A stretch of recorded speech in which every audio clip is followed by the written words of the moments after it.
오늘 우리가 받은 말씀은 옛날 이스라엘에 대한 이야기입니다. 요즘도 신문이나 텔레비전을 보면 이스라엘이 팔레스타인 무장단체 하마스와 싸우는 보도가 많이 나오는데, 옛날 이스라엘도 옆 동네 사는 여러 민족들에게 시달림을 당하곤 했습니다. 그중 오늘 우리가 읽은 사사기 6장에서 이스라엘의 원수로 나오는 민족은 미디안 족속입니다. 미디안 족속은 낙타 타고 다니는 유목민인데, 이스라엘 사람들이 들판에 농사를 지으면 그들이 메뚜기 떼처럼 나타나서 다 약탈해 갔다고 합니다. 기껏 힘들게 한 해 농사를 다 짓고 이제 좀 쉬면서 잘 먹으려는데 웬 거짓대 같은 놈들이 들이닥쳐서 좋은 곳을 다 뺏고 또 사람들을 때리고 붙잡고 괴롭히니까 이스라엘 사람들은 죽을 맛이었습니다. 그래서 사람들은 그들하고 마주치지 않으려고 정든 집과 마을을 떠나서 산에 들어가서 굴 속에 숨어 지내곤 했습니다. 그런데 그들이 이토록 고생하고 시달리게 된 것에는 이유가 있었습니다. 원래 이스라엘은 하나님의 특별한 사랑을 받은 민족이었습니다. 하나님께서는 이스라엘 민족의 조상인 아브라함, 이삭, 야곱을 특별히 선택하셔서 그들의 자손으로 큰 민족을 이루게 하셨습니다. 이스라엘 자손이 이집트에서 노예 생활하며 학대받고 고생할 때 여러 이적과 권능의 손으로 그들을 출애굽시켜 주셨고, 가나안 땅에 들어가서 정착해 살게 하셨습니다. 정치적으로 하나의 독립국가를 이루게 하신 것도 하나님의 특별한 은혜였지만, 그것보다도 더 중요한 것은 하나님께서는 그들과 그 이스라엘 민족과 하나님께서는 특별한 언약을 맺으셨다는 사실, 그것이 더 중요했습니다. 하나님과 이스라엘이 맺은 그 언약의 내용은 하나님께서는 이스라엘을 특별히 보호해 주시고 이스라엘은 오직 하나님만 주로 섬기겠다는 내용입니다. 이스라엘이 하나님을 잘 믿고 섬기면 하나님께서는 자기 백성을 잘 돌봐주시고, 그로 인해서 온 세상에 하나님께서는 영광을 받으실 것입니다. 그런데 실제로는 그게 제대로 지켜지지 못했습니다. 광야의 척박한 땅을 지날 때에는 그래도 이스라엘이 하나님께 의지하는 모습을 꽤 보여주었지만은, 도리어 요단강 건너서 가나안 땅에 정착을 하면서 이스라엘은 급격히 하나님과 멀어지게 되었습니다. 슬금슬금 바알과 아세라 같은 그런 우상 숭배를 받아들였고, 급기야 여호와 하나님을 잊어버리는 지경에 이르렀습니다. 그러자 하나님께서는 이방 민족을 들어서 이스라엘을 야단치신 것입니다. 미디안족의 약탈과 착취에 시달리던 이스라엘 백성은 결국 하나님께 힘들어서 죽겠다고 그렇게 탄식을 합니다. 6절 말씀을 제가 읽어드리겠습니다. 이스라엘이 미디안으로 말미암아 궁핍함이 심한지라 이에 이스라엘 자손이 여호와께 부르짖었더라. 그러자 하나님께서는 선지자를 보내서 문제를 지적하십니다. 6장 8절부터 10절 말씀을 보면 선지자는 이스라엘 민족이 이집트 노예살이에서 구원하신 하나님의 능력과 이적을 선지자는 언급을 하면서 이스라엘이 하나님 말씀을 듣지 않은 것에 그 문제의 원인이 있다고 질타를 합니다. 선지자의 지적은 그야말로 정답입니다. 그러나 우리 인간은 정답을 듣는 것만으로는 삶이 달라지지 않습니다. 요즘 말로 하나님께서 우리의 멱살을 잡고 캐리를 하셔야지만 합니다. 그래서 하나님께서는 천사를 보내서 기드온을 찾아가십니다. 그런데 11절 말씀을 보면 기드온은 무엇을 하고 있었습니까? 기드온은 밀을 타작하고 있었습니다. 타작은 곡식단에서 알갱이 나달에 떨어내는 일입니다. 그래서 보통 넓은 마당에 멍석 같은 것을 깔아놓고 그 위에 곡식단을 눕혀놓은 후에 도리깨 같은 것으로 그렇게 이제 도리깨질을 하지요. 그런데 기드온은 그런 일을 포도주 틀 속에 들어가서 하고 있었습니다. 포도주 틀은 포도송이에서 즙을 따내는 작업 도구라서 그 모양이 그릇 같은 모양일 수밖에 없습니다. 보통은 나무로 그 목욕통 같이 이렇게 만들기도 하고, 옛날 이스라엘 사람들은 땅에다가 웅덩이를 파가지고 거기서 포도즙을 모았다고도 합니다. 어쨌든 곡식의 타작을 포도주 틀에서 한다는 것은 정상적인 모습이 아닌데, 기드온이 그렇게 한 이유는 11절 말씀을 보면은 미디안 사람들에게 알리지 아니하려 하여였습니다. 기드온이 무척이나 겁이 많고 조심스러운 성격의 사람인 것을 우리들은 이 장면에서 알 수 있습니다. 밀타작하는 모습을 들키면은 미디안 사람들이 달려들어서 뺏어갈 것이니까 경계해 가면서 은밀하게 일을 했던 것입니다. 그런데 그의 모습을 본 하나님의 사자가 말을 겁니다. 12절입니다. 여호와의 사자가 기드온에게 나타나 이르되 큰 용사여 여호와께서 너와 함께 계시도다 하매.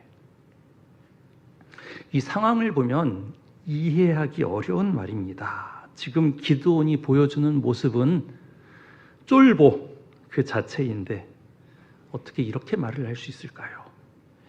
기드온은 내심 뜨끔하고 저 사람이 날 놀리고 있구나라고 생각을 했을 것입니다.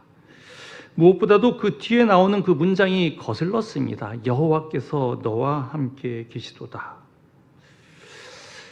기드온도 어릴 때부터 들은 게 있습니다. 여호와 하나님께서 우리 조상들을 이집트에서 이끌어내실 때 강한 능력과 이적으로 하나님의 살아계심을 보여주었다는 그 전설적인 이야기를 기드온은 많이 들었습니다.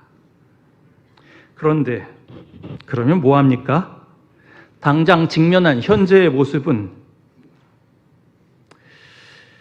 미디안 사람들에게 심하게 갈굼을 당하고 먹을 것도 다 뺏겨서 겨우겨우 숨어서 입에 풀칠만 할 뿐인데요. 기드온은 불만을 쏟아냅니다. 13절입니다. 같이 한번 13절 한번 읽겠습니다.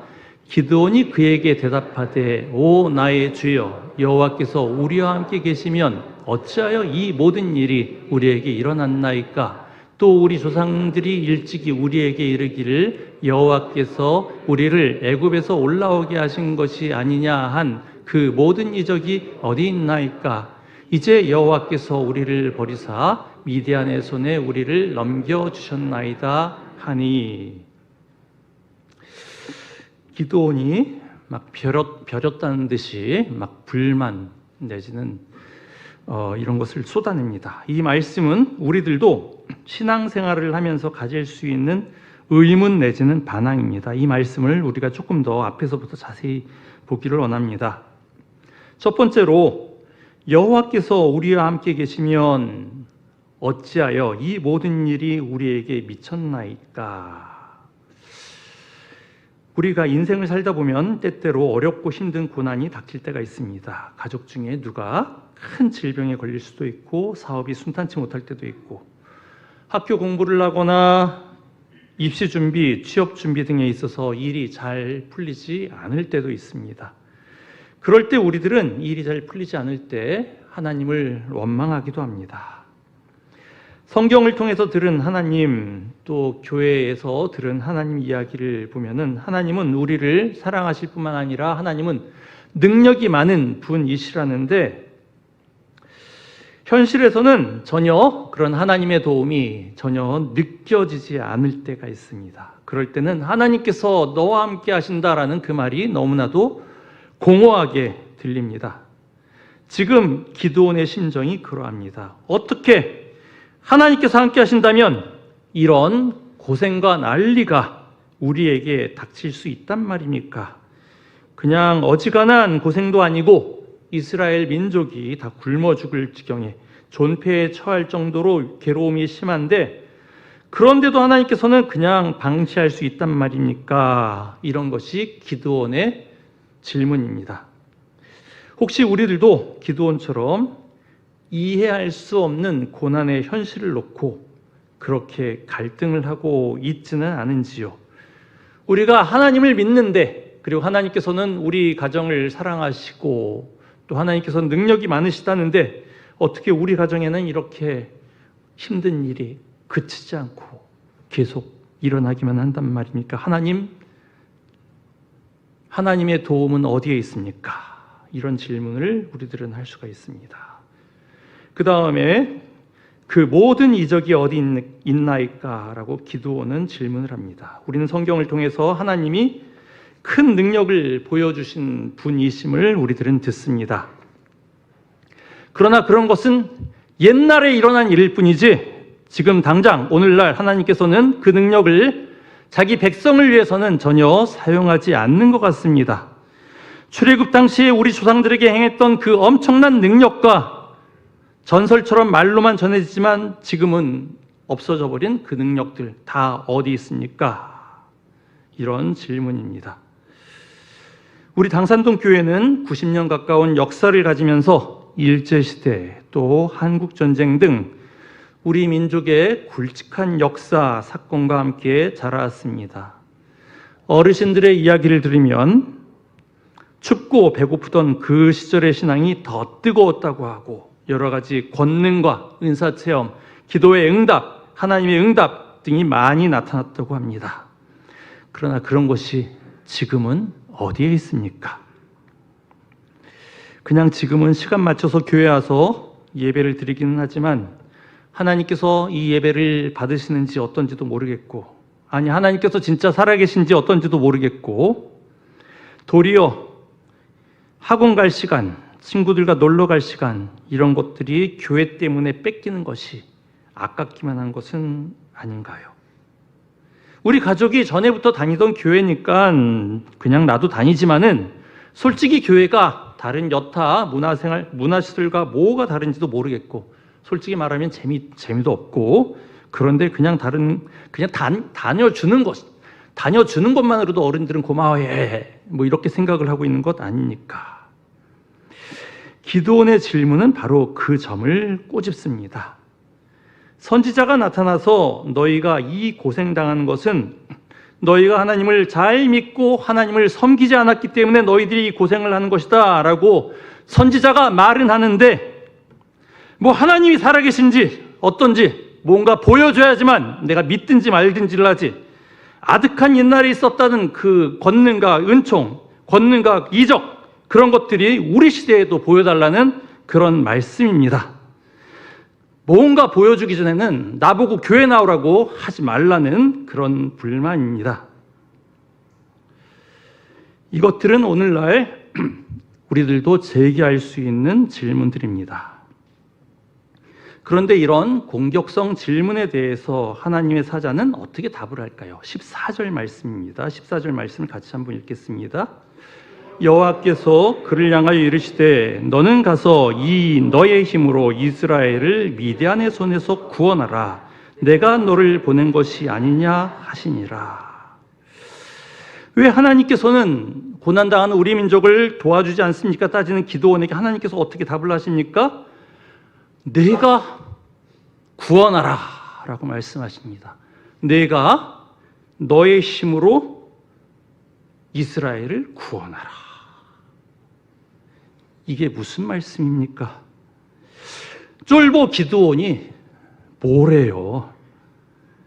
미디안 병사들은 수만 명입니다. 맞서 싸울만 했으면 진작 저항을 했을 터인데 너무 전력의 차이가 나니까 이스라엘이 그냥 일방적으로 착취당한 것 아니겠습니까? 그런데 기드온이 뭐라고 갑자기 그에게 네가 해라 라고 말씀을 합니까? 기드온은 황당해하면서 말합니다. 15절입니다. 그러나 기드온이 그에게 대답하되 오 주여 내가 무엇으로 이스라엘을 구원하리이까? 보소서 나의 집은 므낫세 중에 극히 약하고 나는 내 아버지 집에서 가장 작은 자니이다 하니 기드온은 현실 파악을 잘하는 사람입니다. 하나님의 제안이 말도 안 되는 것이라고 그냥 즉각 계산이 나왔습니다. 이건 말도 안 되는 소리다. 그러나 하나님께는 또 다른 비책이 있었습니다. 14절에서는 내가 너를 보낸다라는 말씀을 하시고 16절에서는 내가 너와 함께하리라 라는 말씀을 주십니다. 그러니까 기드온이 스타트를 끊으면 그 다음부터는 하나님께서 다 해주시겠다는 말씀입니다. 너 겁내지 말고 이 벼랑에서 뛰어내려라. 그러면 내가 너를 잡아줄 것이다.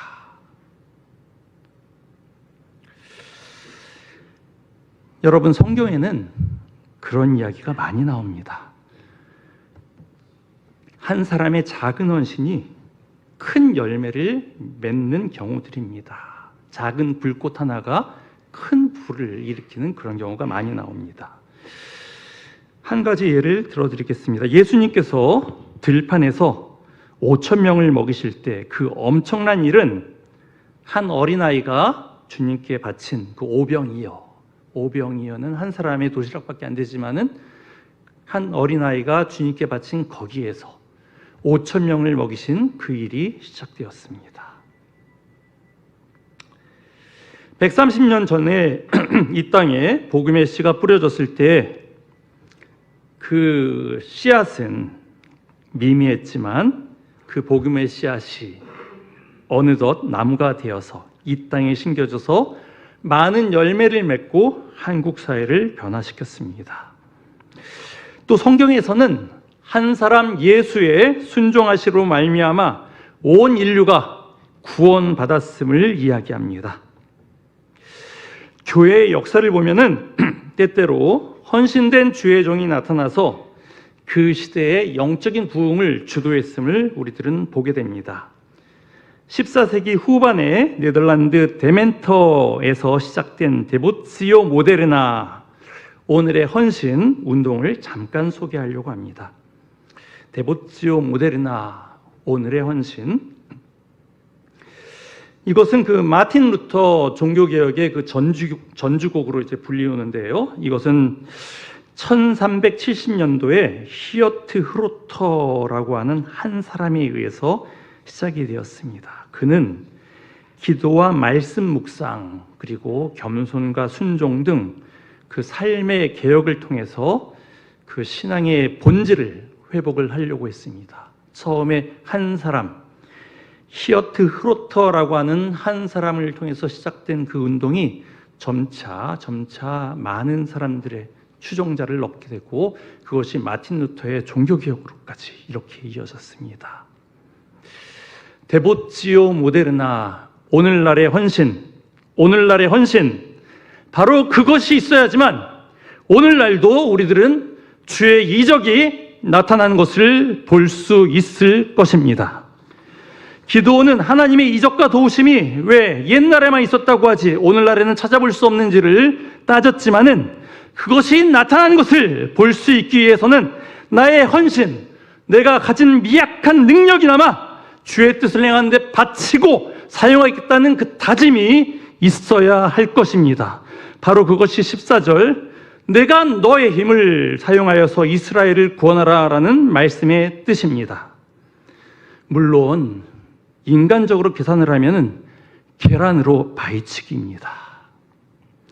오병이어 사건 때에도 빌립은 저 많은 사람들에게 먹을 것을 조금이라도 주려면은 최소한 200데나리온의 돈이 필요할 것 같습니다 라는 것을 빌립은 곧바로 계산을 했습니다. 계산을 하면 아무것도 안 된다는 말입니다. 기드온도 내가 너의 힘으로 이스라엘을 구원하라 라는 말을 들었을 때 곧바로 계산을 했습니다. 내가 미디안을 무찌르고 수만 명 되는 미디안을 무찌르고 내가 이스라엘을 구원하라고요? 우리 지파는 작아서 병정을 모아도 얼마 되지도 않고 내가 뭐 리더십을 발휘할 수도 없다고요. 그러나 하나님의 능력과 이적은 순종하고 헌신된 일꾼 한 명을 통해서 나타나는 법입니다.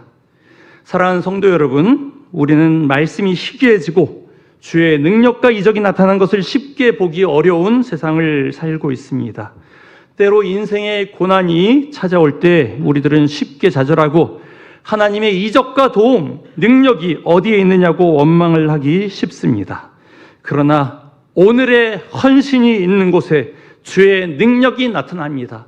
주의 이적이 나타나는 것을 보기 위하여서는 오늘의 헌신을 해야 할 것입니다.